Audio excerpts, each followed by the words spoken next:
तो प्यारे बच्चों, पिछले लेक्चर में हम लोगों ने 4-5 क्वेश्चन शॉर्ट्स का कर लिया था। ये हम लोग चैप्टर क्वेश्चन कर लिए थे और जब ये भी कर लिए थे। हाँ, तो मैंने आपको कुछ क्वेश्चन सवाल पूछा था जो कि मैंने कहा था कि आप कमेंट करके मुझे बता देना। तो क्वेश्चन था ये कि 16 वर्ष के उपरांत किसने किसके मुख से एक बात सुनी। तो इसका आंसर हो जाएगा 16 वर्ष के उपरांत रॉबिन्सन क्रूसो ने फ्राइडे के मुख से एक बात सुनी थी। ठीक है, रॉबिन्सन क्रूसो एक ऐसा व्यक्ति था जिसे 16 साल तक इंसानों के बीच रहने का मौका नहीं मिला था। वह कुत्ते, बिल्लियों और जंगली जानवरों के बीच रहा करता था। जब उसने पहली बार फ्राइडे, जो कि उसका साथी था, के मुख से एक बात सुनी, तो उसे ऐसा लगा मानो उसे नया जीवन मिल गया हो। लेखक बालकृष्ण भट्ट इस उदाहरण से यह समझाना चाहते हैं कि इंसान के लिए वाक्य शक्ति, मतलब बोलने की शक्ति कितनी ज़रूरी है। इसके बिना इंसान जानवरों के समान हो जाता है। ठीक है, ये रहा आपका सवाल का जवाब। तो आज हम देखेंगे पार्ट 2 लॉन्ग क्वेश्चन और एक्सप्लेनेशन, जो कि व्याख्या करने का आता है, पूरे 4 नंबर का। ठीक, तो चलिए आज हम ये शुरू करते हैं। बातचीत के संबंध में बेन जॉनसन और एडिसन के क्या विचार हैं। इस चैप्टर में आप लोग अगर लाइन बाय लाइन एक्सप्लेनेशन पढ़े हो तो उसमें आपको बताया गया होगा बेन जॉनसन और एडिसन के विचार के बारे में। बेन जॉनसन साहब कहते हैं कि बोलने से ही मनुष्य के रूप का साक्षात्कार होता है। मतलब उसका गुण, उसका दोष, उसका व्यवहार, उसका विचार, उसका नीति, उसका नैतिक, उसकी अनैतिक है कि नहीं है, उसका नेचर कैसा है। तो ये बोलने से ही पता चलता है। ये कौन कहे थे? Ben Jonson. और एडिसन साहब कहते कि केवल 2 व्यक्ति में ही असल बातचीत हो सकती है। अगर 2 व्यक्ति है तो वो 2 व्यक्ति ही केवल एकदम सही बात करेगा। अगर 3 आ गया तो वो दोनों अपना या तो टॉपिक चेंज कर देगा या तो तीसरा को बेवकूफ़ बनाने लगेगा, कुछ घुमा फिरा के बोलने लगेगा। असल बातचीत केवल 2 व्यक्तियों में ही हो सकती है। यह किन्होंने कहा? एडिसन साहब ने। ठीक है, चलिए इसका आंसर देखते हैं। आप लोग चाहो तो स्क्रीनशॉट इसका ले सकते हो। ठीक है, चलिए। बातचीत के संबंध में बेन जॉनसन का विचार है कि बोलने से ही मनुष्य के असली रूप का साक्षात्कार होता है, यानी उसके गुण दोष का पता चलता है। वहीं दूसरी ओर एडिसन का मत है कि असल बातचीत सिर्फ 2 व्यक्तियों के बीच ही हो सकती है। एडिसन के अनुसार जब 2 लोग आपस में बात करते हैं तभी वे अपना दिल एक दूसरे के सामने खोलते हैं। जैसे ही कोई तीसरा व्यक्ति आता है, बातचीत केवल औपचारिकता बनकर रह जाती है। यह है उसका आंसर। ठीक है, तो आप लोग स्क्रीनशॉट अगर लेना चाहो तो ले सकते हो। चलिए अगला क्वेश्चन पे हम लोग बढ़ते हैं। Art of conversation. कन्वर्सेशन कहने का मतलब क्या? कन्वर्सेशन जो है एक अंग्रेजी शब्द है ना। तो कन्वर्सेशन कहने का मतलब क्या? बातचीत करना। ठीक है, तो यहाँ पे क्वेश्चन है आर्ट ऑफ कन्वर्सेशन क्या है। मतलब कन्वर्सेशन मतलब बातचीत करना, आर्ट मतलब कला। तो बातचीत जो करने का कला है वो क्या है? तो यहाँ पे देखिए आंसर। आर्ट ऑफ कन्वर्सेशन बातचीत करने की एक विशेष और उत्तम कला है जो सबसे अधिक यूरोप के लोगों में पाई जाती है। यूरोप के लोगों में क्यों पाई जाती है, इंडिया में क्यों नहीं पाई जाती है, तो वो भी आपको बताऊंगा आगे। एक विशेष और उत्तम कला है जो सबसे अधिक यूरोप के लोगों में पाई जाती है। इस कला के अंतर्गत बातचीत के दौरान ऐसी चतुराई और मिठास भरे शब्दों का प्रयोग किया जाता है कि सुनने वाले को बहुत आनंद मिलता है। इसे सुहृद गोष्ठी भी कहा जाता है, जहां लोग बिना किसी दिखावे के बहुत ही रोचक और ज्ञानवर्धक बातें करते हैं। मैंने कहा भी कि इंडिया में आर्ट ऑफ कन्वर्सेशन क्यों नहीं पाया जाता?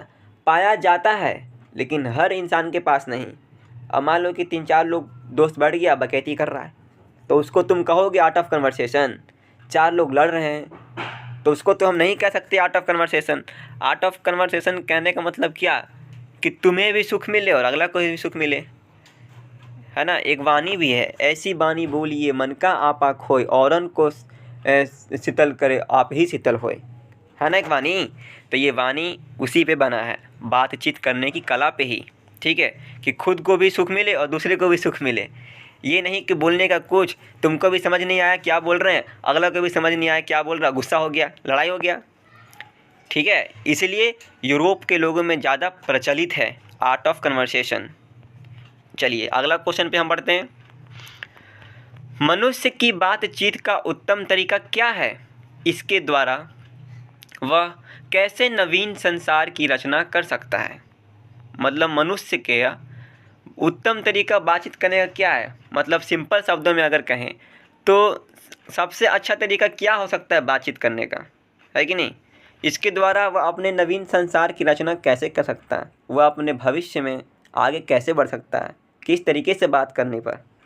तो देखिए इसका उत्तर, लेखक के अनुसार बातचीत का सबसे उत्तम तरीका अवाक होकर स्वयं से बातचीत करना है। जब मनुष्य खुद से संवाद करता है तो वह अपने क्रोध पर नियंत्रण पा लेता है, जिससे उसकी वाणी मधुर हो जाती है और किसी से झगड़ा नहीं होता। इस आत्म संवाद के द्वारा वह शांतिपूर्ण तरीके से अपने लिए एक नवीन और सुखद संसार की रचना कर सकता है। देखिए इस क्वेश्चन और आंसर में बहुत कुछ छिपा हुआ है। अगर आप समझ गए तो खुद से भी लिख सकते हैं और आप अपने जीवन में आगे भी बढ़ सकते हैं। कैसे, मान लीजिए कि अगला आदमी आपसे कोई कुछ बोल रहा है, ठीक है, और आप बिना सोचे समझे धाई दे उसका जवाब दे दिए, ठीक ना, आपको समझ में आया कि क्या बोल रहे हैं, ना उसको समझ में आया क्या बोल रहे हैं। तो किसी से भी बात करने से पहले आप सोचिए कि आप क्या बोल रहे हैं और अगला को क्या प्रभाव पड़ेगा, है ना। मान लीजिए आप इंटरव्यू देने गए किसी जॉब के पर्पज़ से, तो आप वो सवाल पूछ रहा है कुछ और आप जवाब दे रहे हैं कुछ अपने तरीके से घुमा करके। तो ऐसा नहीं करना है, ऐसा नहीं करना है कि उल्टा आपको ही प्रॉब्लम हो जाए, ठीक है। अवाक होकर बातचीत करना मतलब खुद से बातचीत करना। और हाँ, आज के जनरेशन में आप कितना ढूंढते चलेंगे कि हम मुझसे कोई बात नहीं करता, ये वो फलाना ढिमकाना, वो सब काम नहीं करना है। खुद से बातचीत करो, खुद देखो कि जीवन में क्या करना है नहीं करना है। तो ये वही है, ठीक है। लेखक यही कहते हैं कि सबसे उत्तम तरीका है खुद से बातचीत करना। हमारा जो जीव है वो तो दिन दहाड़े ऐसे ही कुछ कुछ बोल देता है कि नहीं, लेकिन दिमाग जो है वो सोचता है कि क्या बोलना है। जीवा तो हमें क्षण चला ही करती है यूं ही, ठीक है। चलिए अगर आप खुद से बात करना अच्छे से सीख जाएंगे तो आपको भी लगेगा कि नहीं हमको क्या बोलना चाहिए क्या नहीं बोलना चाहिए। नेक्स्ट क्वेश्चन हमारा होता है ख़त्म, और यहाँ पे हम देखते हैं व्याख्या मतलब एक्सप्लेनेशन। और हाँ, व्याख्या का मतलब ये नहीं कि क्वेश्चन दिया हुआ है समझ लिए कि हाँ वो तो ये चैप्टर से है, बस लिख दिए फलाना ढिमकाना बस ख़त्म कर दिए। व्याख्या लिखने का भी एक तरीका है, एकदम लाइन बाय लाइन एक्सप्लेनेशन कैसे करना है, संदर्भ कैसे लिखना है, प्रसंग क्या लिखना है, व्याख्या में क्या लिखना है, निष्कर्ष में क्या लिखना है। ये सारी चीज़ें लिखने के बाद एग्जामिनर देखेगा कि हाँ बच्चा अच्छा से लिखा है तो आपको पूरे 4 में 4 नंबर मिलेगा, वैसे नहीं मिलेगा, ठीक है। चलिए व्याख्या देखते हैं हम लोग। पहला व्याख्या क्या है, मवाद या धुआं बातचीत के जरिए भाप बनकर निकल जाता है। तो इतना पढ़ने के बाद बातचीत यहाँ पे देखिए बीच में आ गया है कि नहीं, ये देखिए बातचीत आया, तो आपको तो पता चल जाना चाहिए कि ये बातचीत चैप्टर से है, ठीक। तो सबसे पहले हम लिखेंगे संदर्भ। संदर्भ करने का मतलब ये कि ये लाइन जो है, ये पंक्ति जो है वो कहाँ से लिया गया है। तो यहाँ पे हम लिखेंगे संदर्भ। प्रस्तुत पंक्तियाँ हमारी पाठ्य पुस्तक हिंदी दिगंत भाग 2 के बातचीत शीर्षक निबंध से ली गई है। प्रस्तुत पंक्तियाँ हमारी पाठ्य पुस्तक दिगंत भाग 2 के बातचीत शीर्षक निबंध से ली गई है। इसके लेखक महान निबंधकार बालकृष्ण भट्ट जी हैं। इतना लिख देना है। जैसे ही आपका क्वेश्चन आएगा उसमें संदर्भ में ये जरूर लाइन देना है, अगर जिस चैप्टर से हो तो उस चैप्टर का नाम और उस चैप्टर का लेखक कौन है तो उन लेखक का नाम, और वह चैप्टर निबंध है कि कहानी है कि डायरी है, जो हो उसका इसमें मेंशन कर देना संदर्भ में। ठीक है। उसके बाद नीचे एक लाइन छोड़ के लिखना होगा आपको प्रसंग। प्रसंग में क्या लिखना है, इन पंक्तियों में लेखक ने बातचीत के मनोवैज्ञानिक लाभ को बताया है। प्रसंग में लिखना है कि इस चैप्टर में क्या बताया गया है, एकदम निचोड़, पूरा निचोड़, एकदम ज़्यादा नहीं, 3 4 5 6 लाइन का होना चाहिए। इन पंक्तियों में लेखक ने बातचीत के मनोवैज्ञानिक लाभ को बताया है। ठीक है। उसके बाद नीचे लिखना है एक लाइन छोड़ के भावार्थ। भावार्थ में आपको एक्सप्लेन करना है कि जो लाइन दिया हुआ है उस लाइन का मतलब क्या है। तो लेखक कहते हैं कि जब मनुष्य के मन में कोई कष्ट, दुख या गुस्सा जमा होता है तो वह मवाद या धुएं की तरह अंदर ही अंदर घूरता रहता है, लेकिन जब वह किसी दूसरे व्यक्ति से दिल खोलकर बातचीत करता है तो वह सारा मानसिक तनाव भाप बनकर बाहर निकल जाता है। ठीक है। अंदर ही अंदर घूरता रहता है, लेकिन जब वह किसी दूसरे व्यक्ति से दिल खोलकर बातचीत करता है तो वह सारा मानसिक तनाव भाप बनकर बाहर निकल जाता है। इससे मन हल्का, साफ और आनंदमयी हो जाता है। यहाँ तक भावार्थ में आपको ऐसे लिखना ही लिखना है। ठीक है। इसमें लिखा हुआ है कि मनुष्य जब तक, मान लो कि तुम डिप्रेशन में, बहुत ज़्यादा डिप्रेशन में, किसी चीज़ के वजह से डिप्रेशन में हो, मार्क्स कम गया या कोई और बात से आप डिप्रेशन में हो और आप किसी से बात नहीं करोगे, एकदम अकेले अकेले रहोगे, आपको कुछ समझ में नहीं आएगा क्या करना नहीं करना, तो उस समय में आप अगर किसी से बात करोगे, किसी दोस्त से या किसी साथी से, किसी ऐसे बड़े से जो तुमको आगे सुझाव दे पाएँ कि क्या करना चाहिए क्या नहीं करना चाहिए, तो आपका मन जो है ना एकदम हल्का हो जाएगा बात करने पर। ठीक है। तो ये इस लाइन में यही कहा गया है। निष्कर्ष लिखना है, अतः बातचीत मन की शांति और मानसिक स्वास्थ्य के लिए बहुत ज़रूरी है।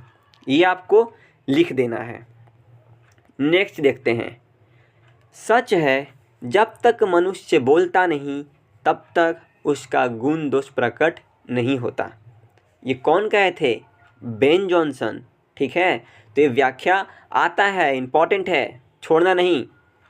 सच है, जब तक मनुष्य बोलता नहीं तब तक उसका गुण दोष प्रकट नहीं होता। तो क्या लिखना है? संदर्भ। संदर्भ में क्या लिखना है कि यह चैप्टर कहाँ से लिया गया है ना, इसके लेखक कौन है, वह यह चैप्टर जो है कहानी है कि निबंध है कि डायरी है कि क्या है, वो आपको इसमें लिखना है। चलिए, तो सबसे पहले लिखेंगे संदर्भ। यह पंक्ति हमारी पाठ्य पुस्तक के बातचीत पाठ से ली गई है, जिसके रचयिता बालकृष्ण भट्ट हैं। ठीक। प्रसंग में क्या लिखना है? यहाँ लेखक ने मनुष्य की असली पहचान के बारे में बताया है। ठीक। उसका लिखना भावार्थ। लेखक का कहना है कि किसी व्यक्ति की वेशभूषा या उसकी खामोशी से उसके चरित्र का पता नहीं चलता। मनुष्य जब तक मौन रहता है उसके भीतर के गुण और दोष छिपे रहते हैं, लेकिन जैसे ही वह बोलना शुरू करता है उसके शब्द उसकी बुद्धिमानी या मूर्खता को सबके सामने ला देते हैं। बातचीत ही वह माध्यम है जिससे मनुष्य का असली व्यक्तित्व प्रकट होता है। यहाँ पे कह रहा है कि जैसा तुमको अभी हम बताए, एक एग्जाम्पल लेके बताए थे, लाइन बाय लाइन एक्सप्लेनेशन में, शॉर्ट क्वेश्चन में भी बताए थे कि आपके क्लासरूम में कोई नया स्टूडेंट आता है, देखने में बहुत हैंडसम है और आपको नहीं पता है कि वो पढ़ने में कैसा नहीं है ना, आपको नहीं पता है कि उसके विचार कैसे हैं, आपको नहीं पता है कि उसका सोच कैसा है, उसकी क्या सोच है। तो जब तक आप उससे बात नहीं करेंगे तब तक आपको उसके बारे में पता नहीं चलेगा कि उसके अंदर की सोच कैसी है, उसका व्यक्तित्व कैसा है, उसका नेचर कैसा है। तो ये वही बताया गया है कि सच है, जब तक मनुष्य बोलता नहीं तब तक उसका गुण दोष प्रकट नहीं होता। ठीक। निष्कर्ष में लिखना है, बोलना ही मनुष्य के चरित्र का असली दर्पण है। बोलना ही क्या है? मनुष्य के चरित्र का असली दर्पण है। अब आते हैं व्याख्या 3 क्वेश्चन, शायद ये लास्ट क्वेश्चन हो सकता है। देखिए, हमारी भीतरी मनोवृत्ति प्रतिक्षण नए नए रंग दिखाया करती है। यह एक भारी आईना है। तो इसका हम लोग देखते हैं क्या संदर्भ पहले लिखना है। प्रस्तुत पंक्तियां आधुनिक हिंदी गद्य के निर्माता बालकृष्ण भट्ट द्वारा रचित निबंध बातचीत से उद्धृत हैं। ठीक है, ये आपको लिखना है। या तो आप पहले वाला लाइन भी लिख सकते हो। ठीक है, कि यह पंक्ति हमारे पाठ्य पुस्तक हिंदी दिगंत भाग 2 से लिया गया है, जिसके लेखक बालकृष्ण भट्ट जी हैं, और यह एक निबंध है, ये भी लिख सकते हो। ठीक है, अब यहाँ पे देखते हैं प्रसंग में। इसमें लेखक ने मनुष्य के मन की चंचलता और आत्मसंवाद के महत्व को समझाया है। लेखक ने इसमें क्या बताया है? मनुष्य के मन की चंचलता को। आप इंग्लिश में एक चैप्टर पढ़ोगे, mind is a restless bird. Mind जो है वह एक रेस्टलेस बर्ड है। हमारा दिमाग जो है बेचैन पक्षी की तरह है। हमारे मन में कभी ये चीज़ कभी वो चीज़, है ना। More it get and more it want. जितना मांगोगे, जितना चाहोगे उतना नहीं मिलेगा, और जितना तुमको मिलेगा उतना ही तुम चाहोगे। ठीक है, तो यही बताया गया है कि हमारी भीतरी मनोवृत्ति जो है नए नए रंग दिखाया करती है। कभी ये चीज़ तो कभी वो चीज़, कभी सुख तो कभी दुख, कभी गुस्सा तो कभी पीड़ित, है ना। तो इसको क्या, यह एक भारी आईना के जैसा है। यही हमें अब दूसरों के सामने दिखाती है कि तुम कैसा है, तुम्हारा व्यक्तित्व कैसा है। तो प्रसंग में लिखना है, इसमें लेखक ने मनुष्य के मन की चंचलता और आत्म संवाद के महत्व को समझाया है। भावार्थ भी लिखना है। भावार्थ में क्या लिखना है? लेखक कहते हैं कि हमारा मन बहुत चंचल है, वह हर पल बदलता रहता है और नए नए विचार पैदा करता रहता है। यह दुनिया एक बहुत बड़े आईने की तरह है। यदि हमारा मन साफ है और हम खुद से बातचीत, आत्मचिंतन करना जानते हैं, तो हम इस संसार में वैसे ही छवि देख सकते हैं जैसी हम चाहते हैं। यानी हमारी सोच ही हमारी दुनिया तय करती है। मतलब ये कि अगर आपका सोच अच्छा है किसी के प्रति, तो वो आदमी अगर बुरा भी होगा तो आपको अच्छा ही लगेगा। और कोई आदमी कितना भी अच्छा हो, आपको उसके प्रति सोच अलग है, या तो उसके प्रति आपको गुस्सा रहता है, तो आपको हमेशा उसके प्रति गुस्सा ही रहेगा। अर्थात मतलब क्या? मतलब कि आप अपने मन को जैसा बताओगे, जैसा समझाओगे, अगला व्यक्ति को उसी नज़र से देखेगा, अगला दुनिया को उसी नज़र से देखेगा। आप अपने मन में जिस प्रकार से सोचेंगे, ठीक उसी प्रकार से दुनिया को वो देखती है। ठीक है, इसमें यही लिखा गया है। ठीक, अब देखते हैं यहाँ पे निष्कर्ष किया है। खुद पर नियंत्रण और आत्म संवाद से हम एक सुखद और नवीन संसार की रचना कर सकते हैं। मतलब खुद पे काबू करना और खुद से बातें करना। या क्योंकि यहाँ पर नए जनरेशन में सोशल मीडिया डिस्ट्रैक्शन बहुत से हैं, तो अगर आप खुद पे काबू नहीं करेंगे, तो आप खुद से बात नहीं करेंगे, तो आप अपने जीवन में कुछ नहीं कर पाएंगे। मतलब आप अपने जीवन में जो करना सोच रहे हैं वो शायद ही हो पाएगा। ठीक, तो आपको अपने जिह्वा पे काबू रखना है ना। ऐसे ही किसी से यूं ही कुछ भी नहीं बोल देना है, सोच समझ कर बातें करना है। ठीक, और उसके बाद दिमाग से काम लेके बात करना है। और ये चैप्टर पढ़ने के बाद मुझे नहीं लगता है कि आप लोग इसके बाद कुछ अब करोगे। ठीक है, और पहला चैप्टर 12th क्लास का यही बताया गया है। सबसे पहला चैप्टर इसलिए दिया गया है बातचीत, कि ताकि बातचीत करने का ढंग सबका बदले। तो हम आपको बताए थे ना कि ये चैप्टर पढ़ने के बाद आप कहोगे कि हाँ, बात करना तो हम सीख गए। ठीक, चलिए, तो ये हो गया आपका निष्कर्ष, और ये अब थैंक यू। और प्यारे बच्चों, तो ये चैप्टर आपका हो गया है समाप्त। मैंने इस चैप्टर का लेखक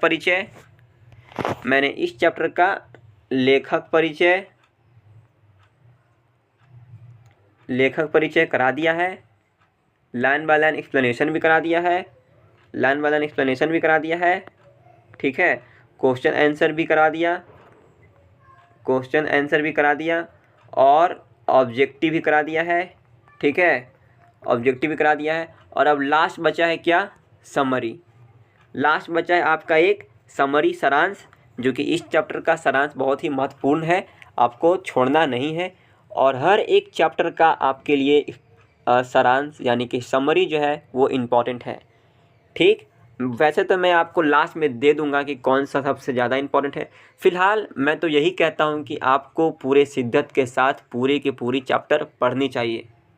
ठीक, और कितने बच्चे ऐसे हैं कि हिंदी जो है वो हल्के में लेके छोड़ देते हैं, लेकिन मैं आपको ये बता दूं कि अगर आप हिंदी को हल्के में लेकर छोड़ दोगे और आप ये सोचोगे कि कहानी ही तो है, खुद से बना के लिख देंगे, लेकिन कहानी में भी ऐसा ऐसा क्वेश्चन घुसा के क्वेश्चन आता है कि आपको पता ही नहीं चलेगा कि क्वेश्चन पूछा कहाँ से।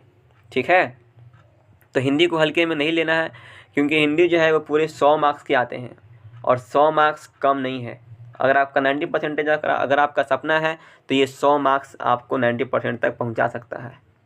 ठीक है, तो इसको बिल्कुल हल्के में नहीं लेना है। तो मिलते हैं अब क्या नेक्स्ट लेक्चर में, और नेक्स्ट लेक्चर होगा आपका समरी यानी कि सारांश। तो अगर आप चैनल पे नए हो तो इसको सब्सक्राइब कर लेना, और जो मैंने पढ़ाया वो अगर समझ में आया तो अपने दोस्तों को भी शेयर कर देना और एक लाइक कर देना ज़रूर। और हाँ, लास्ट क्वेश्चन मैं आपसे एक पूछता हूँ, एक लास्ट क्वेश्चन, बहुत ही ईजी क्वेश्चन है, कमेंट करके ज़रूर बताना। लास्ट क्वेश्चन है ये कि बेन जॉनसन, नहीं, ये तो तुम लोग क्वेश्चन बता ही दोगे। लास्ट क्वेश्चन तुम ये बताओ कि बालकृष्ण भट्ट जी के पिता का नाम क्या था।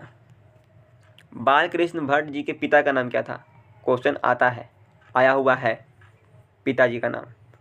कमेंट करके जल्दी जल्दी बता दो कि क्या था। ठीक है, तो मिलते हैं हम नेक्स्ट लेक्चर में समरी में। तब तक के लिए बाय। ये देखो, बाय बाय।